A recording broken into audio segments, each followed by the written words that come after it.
Daghan kong nahimong mga uyab, kaung dili mga adik, mga pamilyado. Ambot ba? Nganong attractive man kaayo ko sa mga troubled men. Or mahuni ang nahimo na akong cycle sa akong kinabuhi, Tita Diwata. Until one day, Tita Diwata, nakailan ako nailailan ako ning isa ka lalaki. Tago lang nato sa pangalang Bobby. Sobra kabuutan. Gentleman, kumbaga, Tita Diwata. Walay bisyo, wala siya asawa, pero na siya'y anak, Tita Diwata. Nalahi kay siya sa akong mga nauyab. Ay siya, sobra ka inosente, Tita Diwata.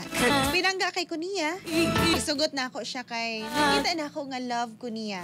Nag-decide na mi nga magpakasal, o sobra na mo ka-happy. Ako nga gustong tabangan si Bobby. Nag-decide ko nga mag-work, Tita Diwata, isip ko sa ka-secretary sa usa ka kumpanya. Para makabaliw mo sa tibok na istorya. Hindi na ako sugdan. Sumuka po, Dani. Uy. Ako lang yun taon na magkaunani, mag-inusara. Pero sige lang. Nadanad naman po siguro ni, uy.